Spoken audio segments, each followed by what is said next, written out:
All right, if you guys want to mix your beats, I have a really simple system for mixing your beats standardly every single time, and it's the C.C.E.W.L system. Stands for clipping, compression, equalization, width, and limiting. It spells cool. C.C.E.W.L. That's how you remember it. If you want to be cool, use the C.C.E.W.L system. So here's the beat before mixing. Now, it does sound good because of sound selection and blah, blah, blah, but those sounds were mixed. So don't get it confused. Those sounds were mixed and the sample was mixed.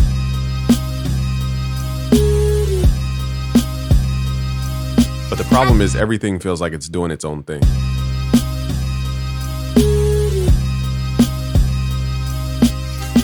And we're just talking about the mix bus today. We're not going to talk about individual sounds. That's a whole different thing. And I don't want to bore you to tears. So firstly, let's start with clipping. Clipping is going to chop off the tops of stuff.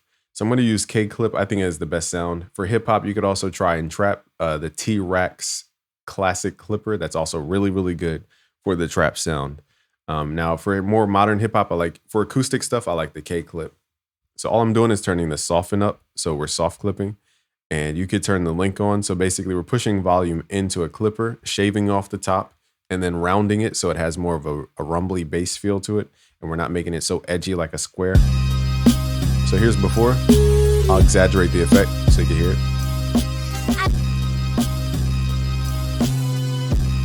So that's what we're doing to the sound, but if you push it too far, you don't have any dynamics. There's no movement of the track. It just all stays flat. So what we're going to do is pull this back so that we have some pointy parts in the audio. I'm really listening for that snare and the kick. Listening for the kick, I want it to go instead of just, I want it to go like that.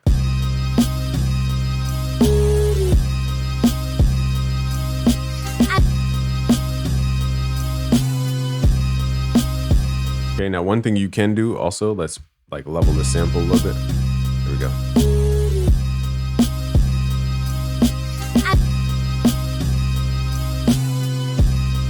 Okay, so the first step is just clipping, just chopping off those tops and then rounding them off so it's not as harsh. Next thing we're gonna do is compress. I like this free compressor called Arctic by Acoustica Audio, one of the best companies I've ever heard. The fact that this is free still blows my mind. And don't be afraid to overly compress, especially for boom bap and acoustic stuff. So let's just turn up the gain reduction. So this is on compressor mode. There's three main modes: compressor, limiter, and then saturation mode. I'm getting the saturation out of the clipping, so I don't really need another saturation layer. So I'm just gonna use this for compression purposes.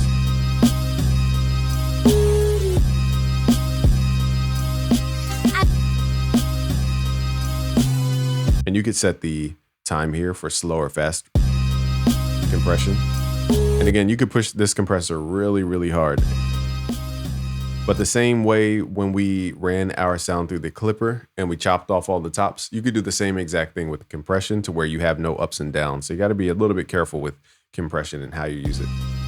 Because if you overly compress, there's no ups and downs anymore and everything's just flat.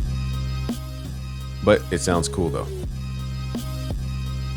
So it's not saying it sounds bad. It just doesn't move, okay? It doesn't have any ups and downs. So let's pull this back. There's no hard rule, but I'm just gonna stay around the 3 dB gain reduction line.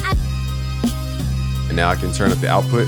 There's also a mix level, so I can blend the original sound with, so I can keep the original pointiness and just kind of slowly bring in compression until we lose some of that ups and down, which is right about at the 50% mark. We lose some of that up and down motion.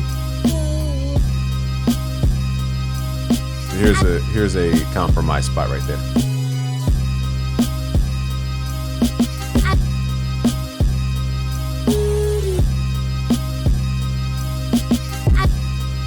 Okay, so let's add this next free plugin called Coffee Pun, and I'm going to up my buffer length before my computer explodes.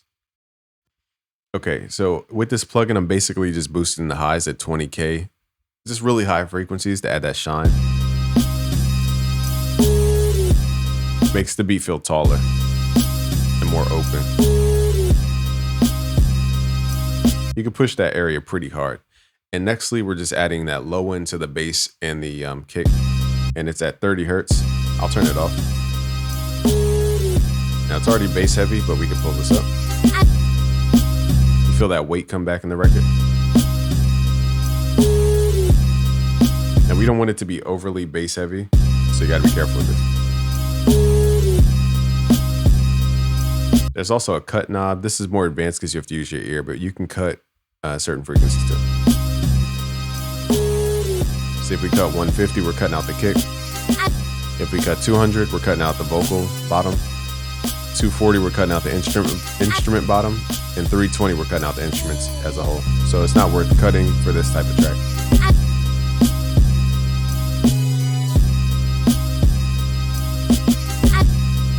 Okay, so all we need now is width. Okay, so again, it's cool. C.C.E.W.L. C stands for clipping, compression.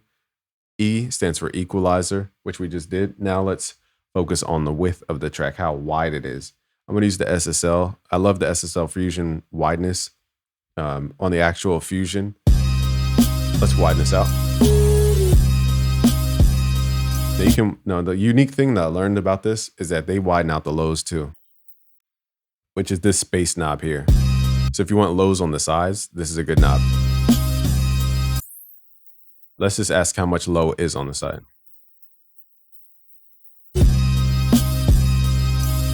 Also, let's pull it mono, because sometimes we want our tracks to be mono and we just want the space on the side. And it still sounds big. So I have to ask, do I really need the highs on both sides? And I'll say yeah. So now it's nice and wide.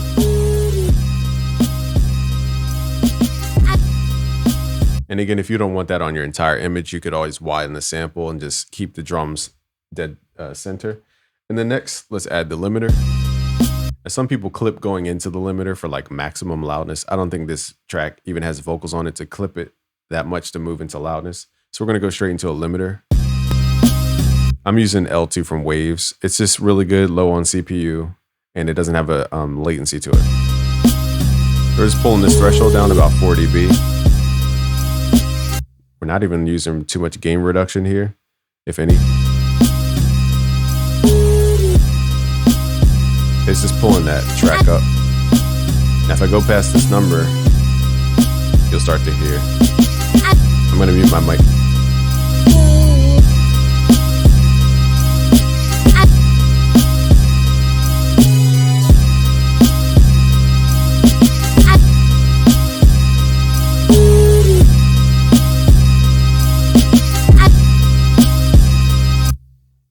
So let's say you still want your bass to hit in the middle. In this case, I don't think the SSL has a mono button, so we're going to use the isotope imager.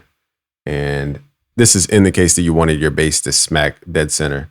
Again, let's just make this less complicated. Let's add this to the sample only. So now I'm widening the sample, but not the drums. So now the sample's wide, and it won't affect our drum going up the middle. That's one way to do it. I think it kind of lost that glue, okay, in my opinion. So let's add it to the whole track.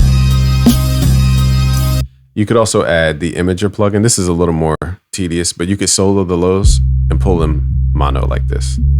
Anything below 80 or anything like that, where your kick lives, sub bass. That way it's recentered. Didn't make that much of a difference though.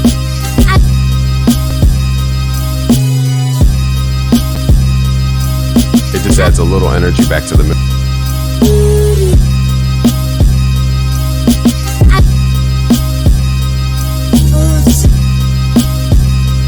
And if you listen clearly and turn the volume up, you'll realize the bass is like way too loud. So I'm going to add a tilt EQ to rebalance the bass.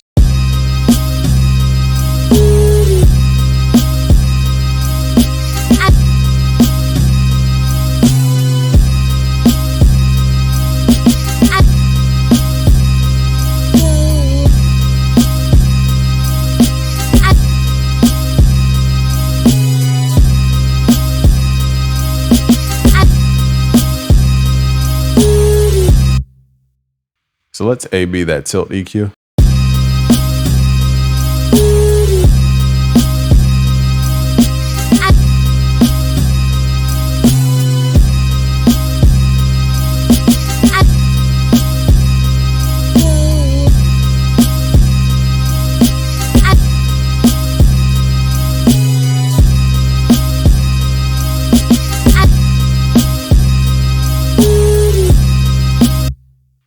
Now, a bonus area is some people don't check the de-essing area of their beat.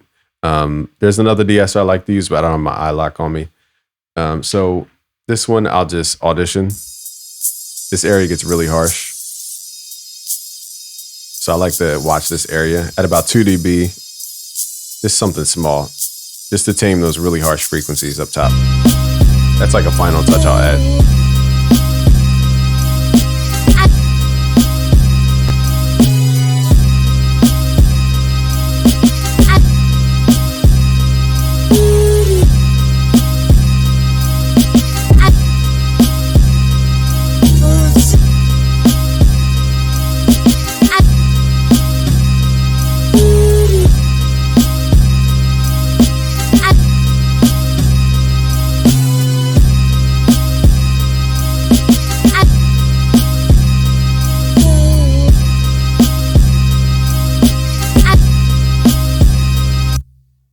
All right, so go out there and mix your beats and sound like a pro. If you want to learn more, just go to premium.com. Or excuse me, not premium.com. Go to premium.busyworksbeats.com. We have a course called The Mixing Fundamentals, and I'll guide you through all the basics. But remember to stay cool. Peace.